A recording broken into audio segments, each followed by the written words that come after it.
Sveiki.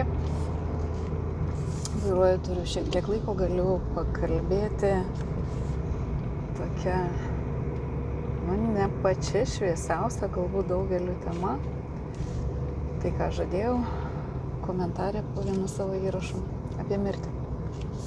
Apie mirtį, kuri yra neišvengiama mums visiems. Su jais susidūrėm kiekvienas, kas nesusidūrė, dar susidurs. Artimųjų netektis, mylimų žmonių netektis, jos lydi žmonės.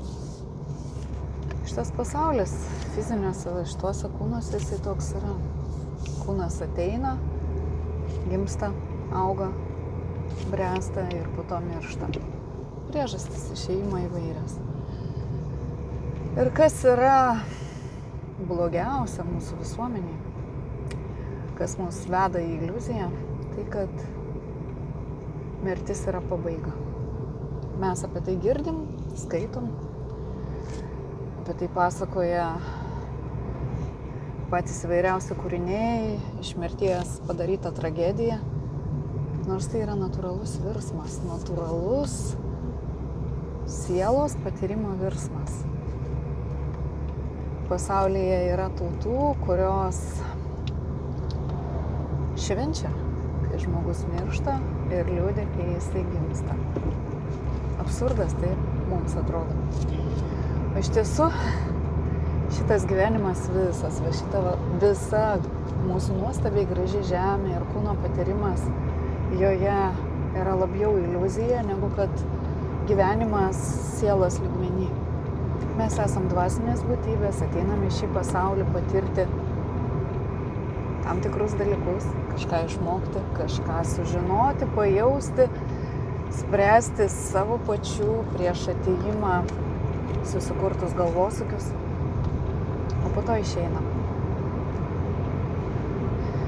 Mirtis pati savaime nėra baisi. Baisu, kai žmogus gyvena, bet negyvena, jis atidėlioja gyvenimą. Ir artimųjų mirtis, artimųjų mylimųjų mirtis nebūtų tokia baisi, jeigu mes jų nesisavintume. Atkreipkite dėmesį, kaip mes sakom, mano mama, mano vyras, mano žmona, mano mylimasis, mano vaikas, mano draugas, mano brolis, mano sesuo, mano viskas, mano.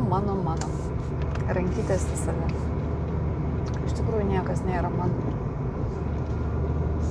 Joks žmogus nėra mano. Ir tik atrodo, kad tai yra kažkokie tai kalbiniai konstruktai, tačiau jie veikia protą. Ir kai vienas ar kitas žmogus išeina, baigia savo kelionę šitam žemės sapne, mes patiriam sunkias būsenas ir sunku paleisti. Tai, ką aš pasakoju, ne visiems patiks, nes mūsų visuomenė taip išmokyta gyventi, išmokyta į viską žiūrėti per tragediją, ypatingai mirtį, į sunkumus, į netektis, kaip į kažką blogo. O gamta, žemės gamta, nėra nei bloga, nei gera. Lygiai taip pat ir gyvenimas nėra nei blogas, nei geras ir kiekvienas įvykis neturi emocinio užtaiso, mes patys jį suteikiam. Kai žmogaus netenkame, artimo žmogaus, tai yra blogai ne jam, blogai yra tam, kuris liko. Ir liūdim, gailim, apraudam mes save. Tai yra egoizmas. Sakau, ne visiems patiks tai, ką aš kalbu. Kažkas gal pasakys, kad esu beširdė, nejautri. Taip nėra. Aš pati prieš beveik 16 metų netekau tėčio. Žinot, jisai sirgo sunkia liga. Mano paskutinės maldos prie jo buvo ne apie tai, kad linkiu pasveikti, nes ten pasveikimo šansų praktiškai nebuvo, o apie tai, kad jam būtų lengviau. Galvojau ne apie save tuo metu, o apie jį. Ir kiekvieną kartą, kai mes savo aplinkoj turim kenčiančius artimuosius, jeigu mes galvojam ne apie save, o apie juos, tai suprantam, kad mirtis, kūno fizinio šito apvalkalėlio mirtis yra išsilaisvinimas sielai. Mes netinkam.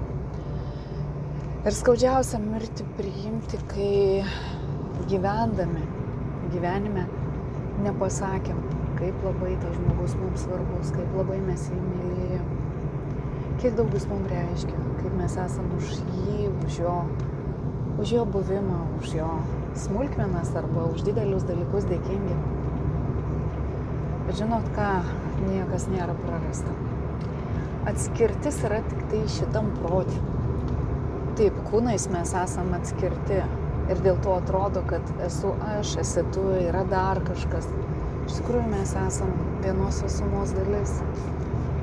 Aš mėgstu kartais sakyti, mes esam vienos šviesos spinduliai, vienos atėję iš vieno šaltinio.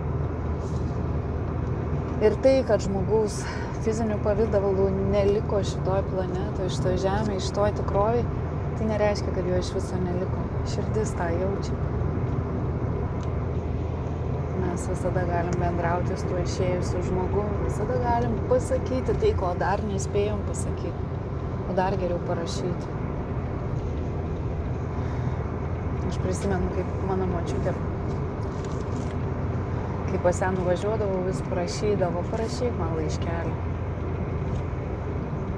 Aš žadėdavau, tai parašysiu ir nieko to nepadariau. Kai man buvo 14 metų, močiutės neliko. Jaučiau kaltę, kad aš žadėjau, bet nepadariau. Aš jai po to parašiau. Kai jau jos fiziniai šitoje realybėje nebuvo, aš jai parašiau. Parašiau viską, ką norėjau užsakyti. Ne vienu laišku. Po to tos laiškus deginau. Toksai irgi žaidimas. Tarsi dūmai greičiau nukelia mintis į tą nematomą kitą pasaulį.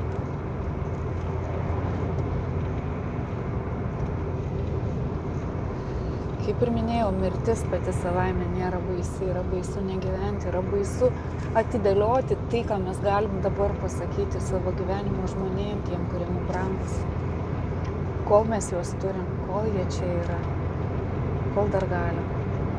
O kai jau negalim, lieka bendravimas per širdį, kuri jungia šį regimą pasaulį su tuo dvasiniu, sielų neregimu pasauliu, kuris yra amžinas. Ir ten nėra netekties. Kai mes kenčiam išėjus artimiesiam, jie galbūt yra visai šalia ir aš net nebejoju, kad daugelis iš jūsų patyrusių netektį yra jautę, kad tarsi tas mylimas, brangus žmogus yra šalia. Aš pati esu ne kartą, būtent vairuodama, man vairavimas ir primena tą patirtį, kad kažkokia sudėtingesnė situacija kelyje ir aš tarsi jaučiu, kad tėtis yra kažkur čia aplink mane, saugo mane. Aišku, galit sakyti ir galvoti, kad čia tik tai vaizduotės padarinys, iliuzija, bet jeigu ir taip, kodėl netikėti tuo, kas padeda, kodėl netikėti tuo, kas stiprina ir drąsina. O tas nematomas sielų pasaulis, jisai yra čia pat, čia, aplinkui mus. Kai mes kenčiam, raudam, raunamės plaukus, liūdim išėjus mylimam žmogui, jis yra šalia. Ir visais įmanomais būdais bando paguosti. Bando aplinkui, sklando jo siela, čia, visur. Beldžiasi į širdį, rodo, bando kažkaip tai ženklais mus pakviesti. Mes nematom, mes esam savy, savo kančioj. Iš kur aš tai žinau? Galvokit, kaip norit. Bet yra prisiminimai, yra sielos prisiminimai, kai išeini iš kūno, jau esi ten ir matai tuos, kurie lieka čia ir kuriem yra tas tavo išėjimas skaudus ir sunkus. Bandai apkabinti, paguosti, kažkaip įsiskverbti į mintis, į jausmus, į širdį ir negali, nes ta širdis yra uždaryta kančios. Tai vat, kas yra padaryta su mūsų pasauliu, su mūsų visuomenė, yra perkreipta tiesa, iškreipta tiesa. Mirtis pripažįstama kaip didžiausias blogis, nors jinai tokia nėra. Mūsų kūnai negeba patirti ir pajausti to platesnio pasaulio vaizdo. Ir dėl to mes kenčiam. Ir dėl to tenka savo vis priminti, kas aš esu. Esu amžina siela patirianti nuotykį, kelionę, žaidimą šitam žemiškam kūne. O kančia, jinai absoliučiai nėra būtina. Galima iš jos išeiti. Taip, yra netekties liūdesys, jisai yra suprantamas.